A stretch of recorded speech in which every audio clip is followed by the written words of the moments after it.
The current culture stipulates that if you want to be respected for getting to the top, you need to start from the bottom. From the days of David and Goliath to the Rocky films of the 80s, the majority of people have always resonated with the underdog, and for good reason. For most, inspiration and the motivation that comes with it are only possible to attain when the source of inspiration shares a similar life path to our very own. Who wants to see the story of a millionaire become a billionaire? It just typically isn't as exciting. But we don't choose where we start in life.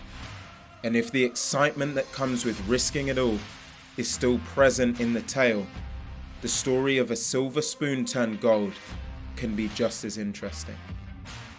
The tale in question is that of Eddie Hearn, British boxing promoter and professional billionaire matchmaker.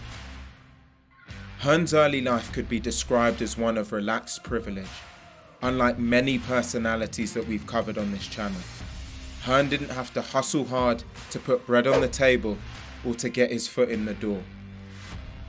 His father, Barry Hearn, founded MATCHROOM Sports in the 1970s, just after purchasing a snooker hall that he used as a promotional tool. Barry Hearn moved into the boxing promotion game in 1987, when Eddie was just 8 years of age. The business move proved to be a big success for Barry, and things were going particularly well. What wasn't going well, however, was Eddie's grades. Despite being an impressive sportsman, competing in both cricket and football, Eddie didn't have the grades to get into his private school's sixth form, otherwise known as a senior year. However, he did learn one skill during his youth: the art of the sale.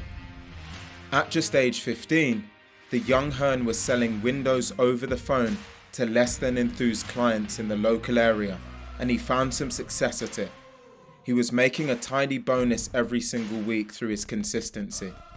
After receiving his A-levels at a less prestigious sixth form, it was time for him to enter the world of full-time work. It was in this moment that showed the world what sort of man Eddie Hearn truly is. Instead of joining the family business as he was expected to, Eddie got a job at a sport management agency, where he started from the very bottom of the food chain. For the first few months, his role was to make his boss coffee and input basic data on computers. Luckily, he got a promotion and was soon involved in the managerial aspect of the company, which proved to be far more exciting. After a few years at a few different sport management agencies, Eddie delivered on his first major success through the creation of MATCHROOM Golf. That came about as a result of Eddie meeting professional golfing clients while he was working for these sport management agencies. After a brief stint promoting golf, Eddie moved on to poker, an extremely successful transition that saw MATCHROOM reach new heights. Hearn enjoys poker himself, and through sheer chance he found himself sitting next to Olympic boxing gold medalist Audley Harrison at a World Series of Poker tournament. Now, by this stage in his career, Harrison was far from being a superstar and was not 100% committed to boxing. At the table, Harrison begged for a chance to be promoted by MATCHROOM, and Hearn eventually obliged.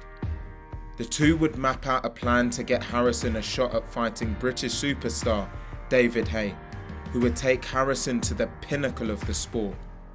Barry Hearn and anyone else involved with any sense thought Eddie had completely lost it. What could possibly be gained? MATCHROOM had an increasingly dwindling market share of the professional boxing game, and signing Harrison was not deemed as a safe bet.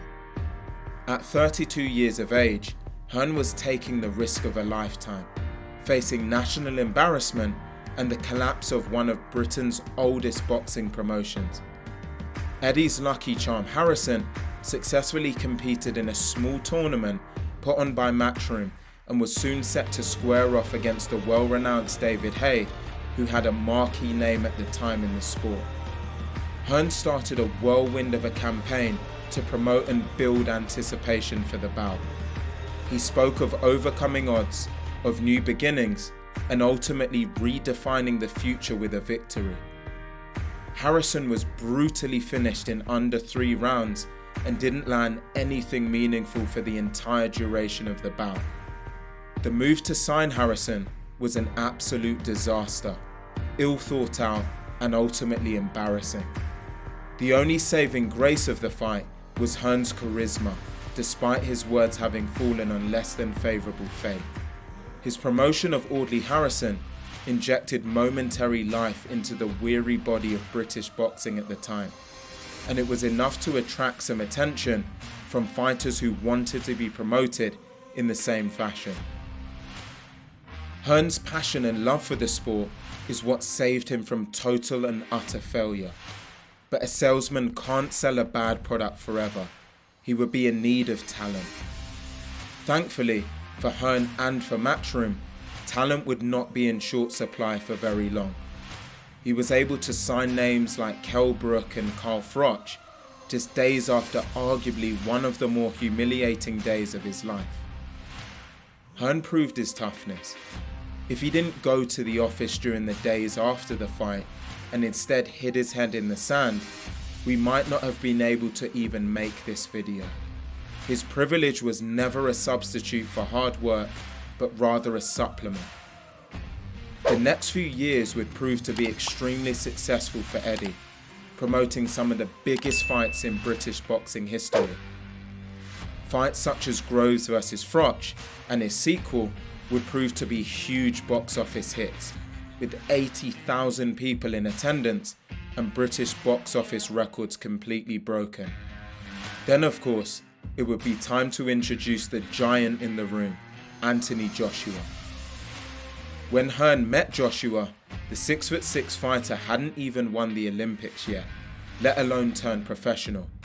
However, it was immediately clear to Hearn of just how big a star AJ could become. And when the time came for Joshua to look for a promoter, Hearn played it decidedly cool. He told Joshua, "We think you're the right fit for us, but go to all of the meetings with all of the promoters and listen very carefully before making your decision." Joshua followed his advice and set off on a tour of meetings to decide who to sign with. It was many months before Joshua and Hearn spoke again, this time to write up a contract for Joshua's professional debut. Hearn had ultimately bagged the biggest star in the sport. The profitability of Anthony Joshua for MATCHROOM can't be understated.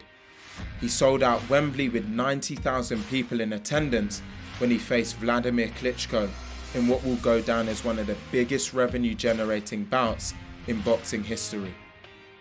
Hearn also signed the first ever $1 billion deal in boxing when he joined DAZN, the streaming platform, in what has become one of the best gambles of his career, which has ultimately led to many giving him the mantra that everything he touches turns to gold. Anthony Joshua's loss to Ruiz and the subsequent rematch only helped to grow Hearn's brand and his business, allowing him to step out of his father's shadow and lead the charge in professional boxing.